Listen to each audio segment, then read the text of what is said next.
Welcome back to the last day of racing here at the Slalom X World Cup in Gran Canaria. One last elimination, and what a race it has been.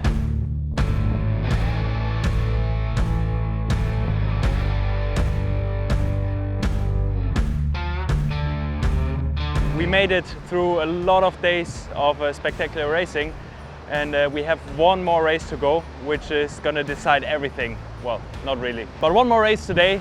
The call is half fleet, so just like the past days, and we're going to have a speed reach. So a bear-off mark, meaning that on the first reach there's going to be not a jibing mark, the first one, but a mark that lets us bear off and go even more downwind to get more speed, and then we have to enter into the jibe.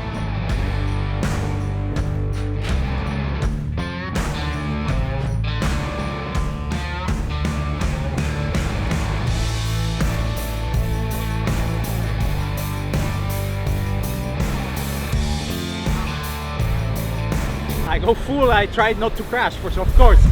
That I never try to crash, you know, but sometimes you make the wrong call and you crash, but so I'm not gonna change anything. I'm still not gonna try to crash. I was really pissed with myself because obviously it was a mistake, but when I saw the picture, my day got better, so. Good start down that bottom end from the Neil Prides. I'm expecting Maciej Rakowski is in that group. We've got Pierre Mortefon in this. Obviously won this Slalom X event here in Gran Canaria with a race to spare, even 2 races to spare. The guy was just insane. Who else? We've got Nico Preen down there as well. So Maciej Rakowski, Nico Preen looking good. Who's that coming through? Is that Pierre? Whoa. Here we go into the speed run, and it is Pierre who's gone down that low line. Maciej Rakowski, Nico Preen at the front. We've got Daldorf in this.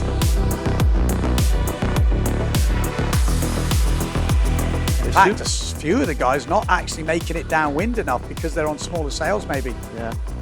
Yeah, the wind has changed, must have changed. Because the other guys made it to the mark. I think the angle is interesting, look at that. Maciej keeping the dream alive of the second place at the first ever Slalom Championships. Nico Preen in second.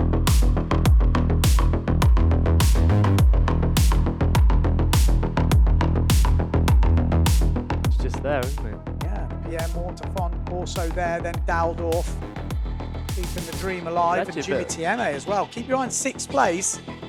There is 7 riders in that front pack, so one of them will miss out. Jimmy Tieme fighting it out. So Maciej goes round, Preen goes round, Molterusha, Mercer, Pierre Mortefon, and here we go, Daldorf versus Jimmy Tieme. Oh, Jimmy's got a lovely line there, but Daldorf shuts the door. Daldorf just absolutely controlled that last time, but Jimmy's got away. He's gone down the swell, he's on the beginning of the swell, and Daldorf's had to go over the top. What a move! That's why we want waves in the mix, because Daldorf looks like he's going to miss out.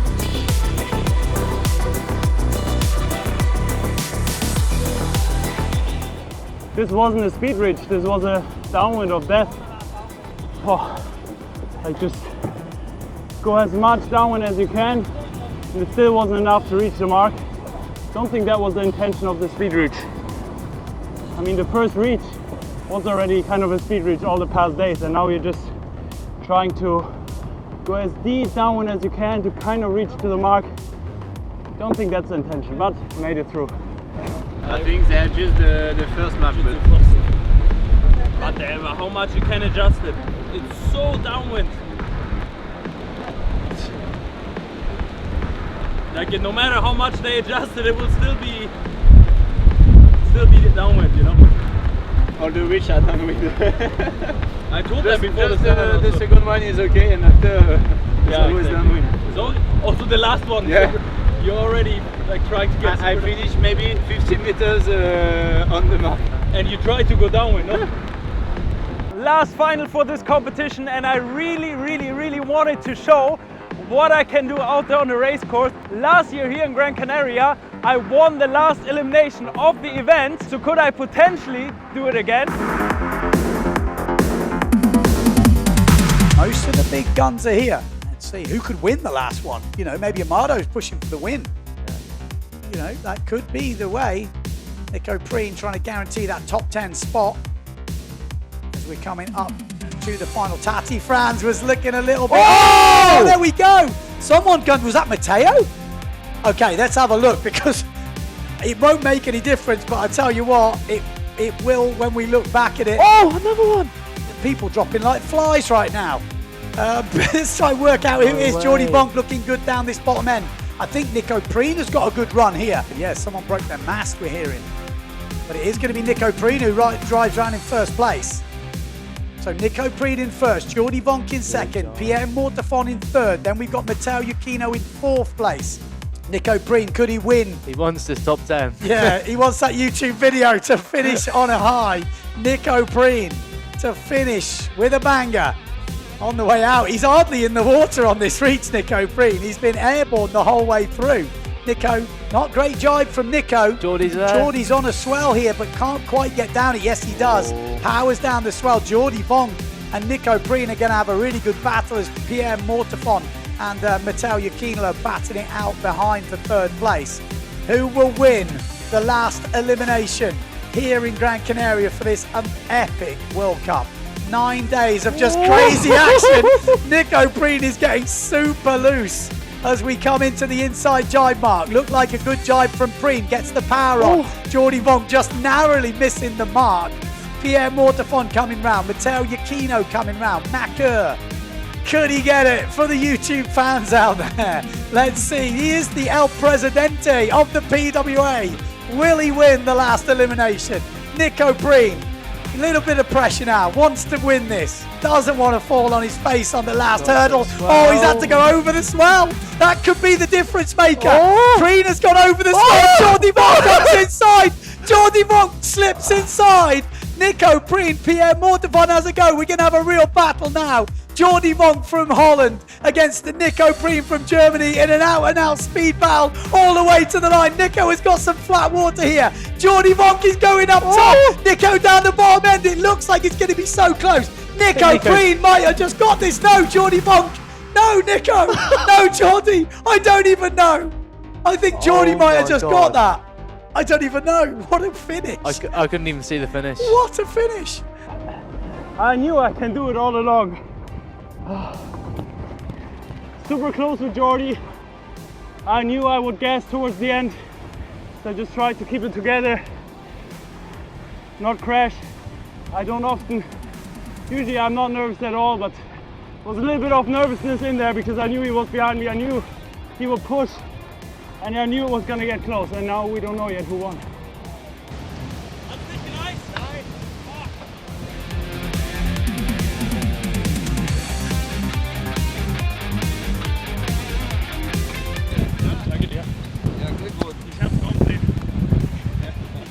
Dass es passiert. Er kam von hinten. Ich musste ein bisschen warten auf die Welle und er kam genau rein in die Welle. Danke fürs Event, Björn. War richtig gut, geile Bedingungen. Haben wir echt richtige Pozo-Bedingungen gehabt und ich denke mal, für den Slalom geht es eigentlich besser. Und die Spannung war ja auch bis im letzten Moment da, von dem her werden alle mit Smile nach Hause gehen. Share the footage, share the videos, share the live stream. Push the event, push the sport. Oder? Das ist die Message, oder nicht? Yes, absolutely. If you like the slalom, like it, share it.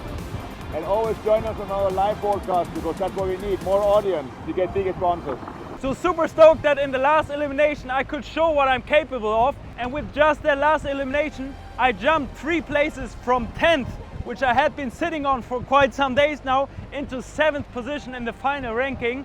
Pierre Mortefon won the event, to be fair, quite comfortably. Matteo Iachino was able to get into 2nd and Maciej Grukowski finishes off the podium. Jordy Bonk won the race today and finishes the event in 4th. Bernard Moser put on a really good show here, came into 5th, Ingmar Daldorf 6th, and then it's me in 7th. For the ladies, it was obviously Sarah Kita who won the event. Super solid performance, congrats to Sarah Kita. Something else I wanted to touch on to wrap up this event is something I've been asked from someone who attended one of my clinics last year, and he was asking, Nico, I saw you guys out there in this wind. How do you manage to control the gear out there? How do you manage to go so fast in these wild conditions? And I wanted to answer that question to you guys because it's a combination of a couple of factors.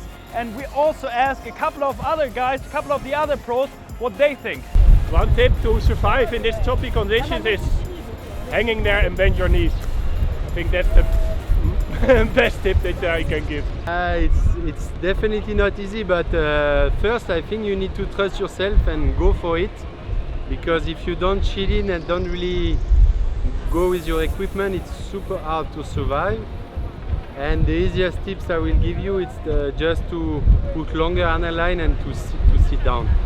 I guess you need to get used to it first of all. It doesn't really matter, like it matters the trim, but I think you have to spend hours in the water and just try to go slow and safe without pushing and get used to the conditions. Like from the first day to the 5th day, it would already change a lot. Just try. And at one point you will survive. Or you died or you survived. We spend a lot of time just changing small things on the gear until we find the right trim of the board, for example, how it flies over the water. It shouldn't be too sticky, because when you touch with the nose into the wave, you feel like you're gonna get thrown over, and when the trim is too high, you feel like you're out of control all the time. So the board trim has to be right. For that, you gotta find the right fin. For that, you gotta find the right position for the mast base, the right boom height. But of course, the sail also plays a big role. So we're testing different masts, we're testing different batten tensions, different downhole tensions. So everything has to be set in a way that the board has really nice trim over the waves. And when you hit a wave, the nose doesn't fly off, the nose doesn't dive down into the wave. And that helps a lot in being comfortable, getting the right gear, getting it set up right. And of course, we have to give a shout out to Surf Center, my windsurf shop. If you need help with gear, let us know. I will leave the link down below. We'll help you find the right gear and the right setup. And of course, it's not only about the gear, it's also about the body. So I've obviously been working out, not only putting the hours in on the water, but also in the gym. Strong legs help a lot. I've been doing a lot of basic exercise in the gym. I've been squatting, I've been making sure to put the weight on. Of course, that does help a lot too, but strong legs, strong core is really what gives you a lot of comfort out there, and what really allows you to harness the wind and harness the sail in the right way. But of course, nothing beats time in the water, and with these videos, we also want to motivate you guys to get out there, no matter the conditions, no matter the gear, no matter where you're from, to get out on the water and have fun, because this sport just gives you so much. We had an amazing week here. We had an amazing event. It was so much fun. Thank you so much for tuning in and joining me on this race. And of course, we're going to be back in Fuerteventura for the next race, again with the daily recaps in just 2 weeks. So be sure to subscribe if you're not yet. And if you want to win my event Lycra from this event, be sure to leave a comment down below. Anyone who commented any of the Pozo videos will get the chance to win this Lycra shirt. And with that, I would say I see you guys in the next video.